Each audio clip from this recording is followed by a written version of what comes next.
Está escrito assim no Evangelho de João, no capítulo 3, versículo 15.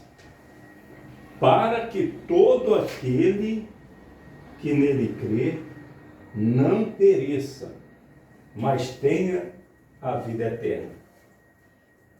Porque Deus amou o mundo de tal maneira que deu o seu Filho unigênito para que todo aquele que nele crê não pereça, mas tenha a vida eterna.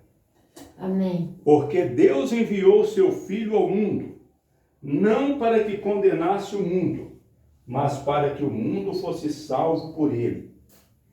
Quem crê nele não é condenado, mas quem não crê já está condenado, porquanto não crê no nome do unigênito Filho de Deus.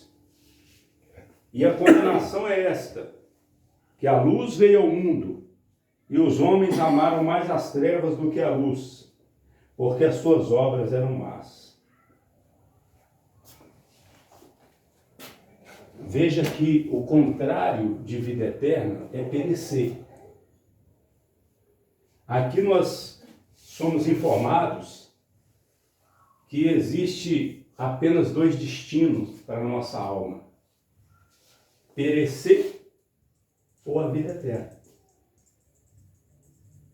O que Jesus quis dizer com perecer? Perecer é a alma da pessoa ir para o inferno. Porque a Bíblia fala nesse lugar. Inferno é um lugar de fogo, de tormento, de dor, de choro e de ranger de dentes. Isso é que é perecer. E aqui nós somos informados também que todas as pessoas já estão condenadas. E vão ficar condenadas até que ouçam falar de Jesus e creiam nele. Quem não crê já está condenado. Mas quem crê já não está condenado a perecer, mas terá a vida eterna. Quem não crê já está condenado porque não crê no nome do unigênito Filho de Deus. Observe essa frase, crê no nome do Filho de Deus. O que é crer no nome do Filho de Deus? O nome do Filho de Deus é Jesus. E o que quer dizer Jesus? Deus salva. Ou Deus é a salvação. Em hebraico é Yeshua. Em português é Jesus. E quer dizer, Deus é a salvação. Como nós podemos saber disso? Ora, quando o anjo ele veio trazer a notícia do Senhor Jesus,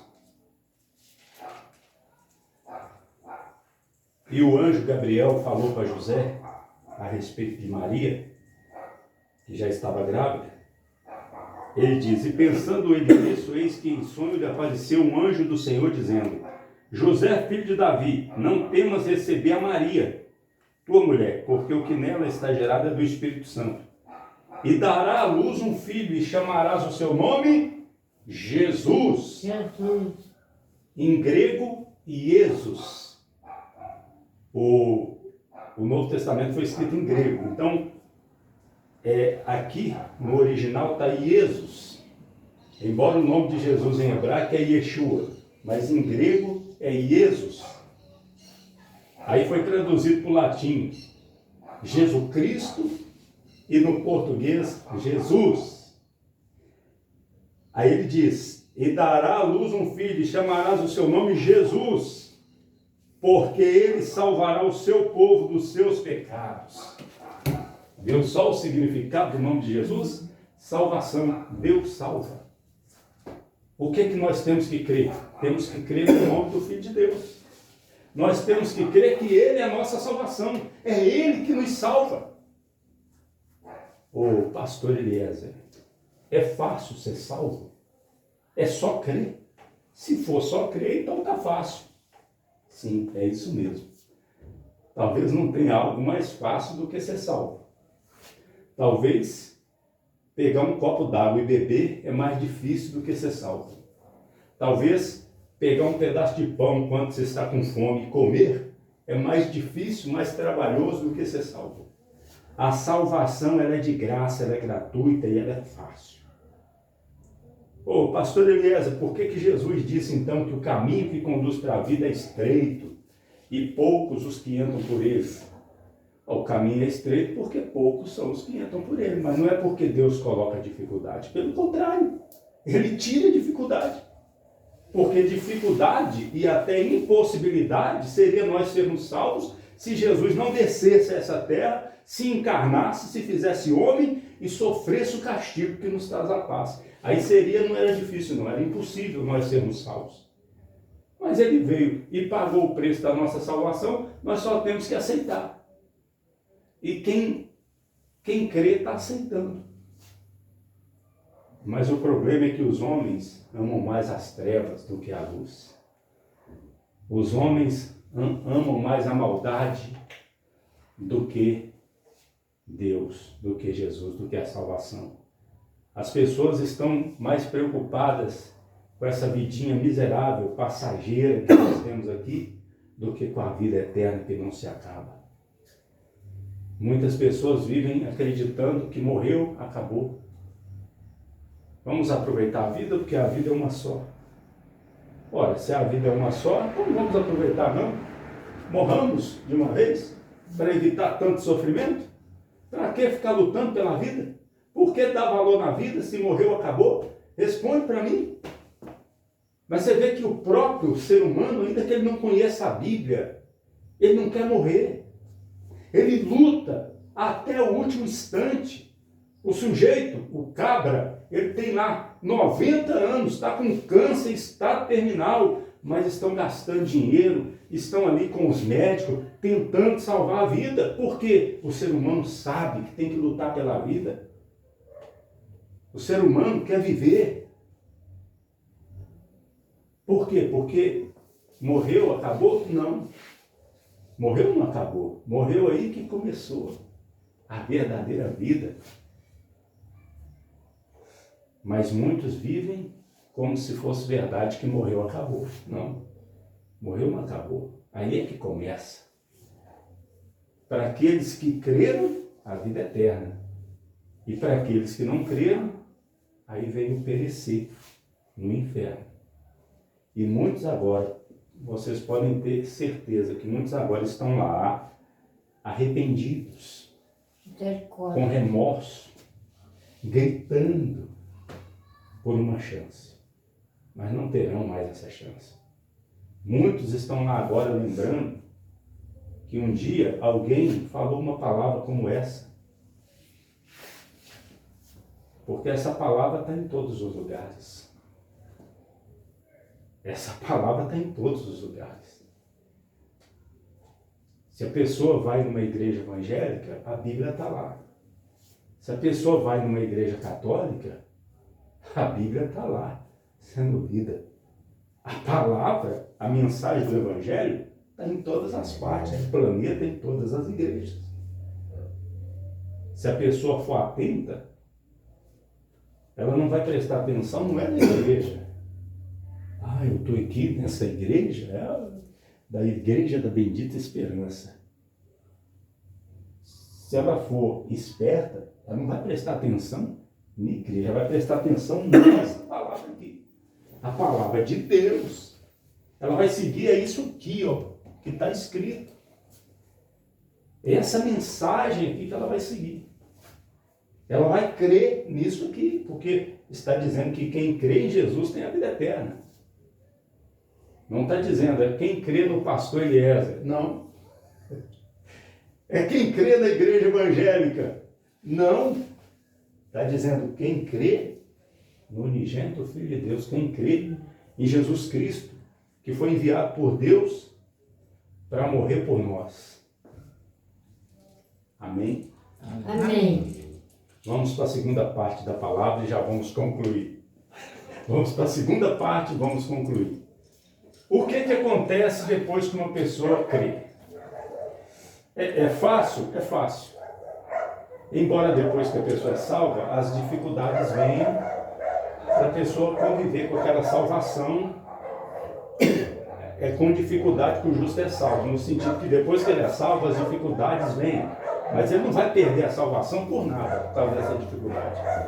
Uma vez que se tornou filho de Deus, nasceu de novo, não vai deixar de ser filho de Deus. Mas as dificuldades, os problemas, as aflições vêm. Por isso que está escrito que é com dificuldade que o justo é salvo. Mas o que acontece com uma pessoa que crê de coração? Acontece algo sobrenatural, que se chama novo nascimento. A pessoa nasce da água e do Espírito. Ou seja, primeiro ela ouve a palavra. Ela vai crer porque ouviu falar de Jesus. Se ela nunca ouviu, como crerão em quem de quem nada ouviram? Está escrito em Romanos. Então, primeiro a pessoa tem o contato com o Evangelho, ouviu falar de Jesus. Jesus é o Salvador, todos são pecadores, os dois destinos. E aí a alma da pessoa decide crer. Isso aí é algo. Nisso aí Deus deu livre-arbítrio para todos. Nisso aí há o livre-arbítrio, porque Deus não força ninguém a crer nele. Mas Deus dá a opção se a pessoa quer ou não. Porque Jesus disse aqui em Marcos 8,34, se alguém quiser vir após mim, tome a sua cruz e siga-me, negue-se a si mesmo. Se alguém quiser. Então nisso aí é inegável que o ser humano tem direito de escolher se ele quer Jesus ou não. Então a pessoa ouve. E a alma da pessoa decide, não, eu vou crer. Eu vou acreditar, eu quero Jesus. Depois que a pessoa realmente crê de coração, o Espírito Santo vem. Não, a primeira coisa que acontece, deixa eu explicar aqui, não é o Espírito Santo vir. Primeiro a pessoa crê, depois o sangue de Jesus vem e purifica de todo pecado. Aí a pessoa fica, se ela creu que Jesus morreu por ela, então ela já não tem mais pecado diante de Deus. Deus perdoou todos os seus pecados, ela fica sem culpa nenhuma, não tem culpa, fica inculpável. Nenhuma culpa é atribuída a ela mais, porque Jesus não pagou os pecados na cruz. Então ela fica diante de Deus ali como se não tivesse cometido nenhum pecado na vida, porque Jesus já pagou, né? Aí isso dá a possibilidade do Espírito Santo vir e fazer a pessoa nascer, o espírito da pessoa nascer. Porque o espírito na pessoa que não crê está morto. O que está vivo é a alma. A pessoa ela é corpo, alma e o espírito está morto. Agora, quando a pessoa crê, o sangue de Jesus purifica ela do pecado, o Espírito Santo vem e ressuscita o espírito dela. Então a pessoa, ela sente que algo aconteceu. Opa, peraí, eu não sou mais o mesmo. Só do espírito ressuscitar, ela percebe que ela já não é mais a mesma de quando ela não cria. Aí o Espírito Santo vai estar ali, junto com o espírito da pessoa, que está unido com a alma, e a partir dali vai haver o quê? A conversão. O que é conversão? A conversão da alma.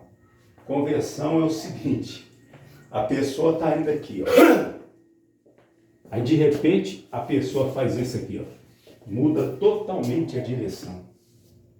Ela estava indo para o inferno, estava indo para o diabo, estava indo para o pecado, mas agora ela vira totalmente a direção. Aí ela está se convertendo e ela passa a andar na direção de Deus, com Deus e para o céu.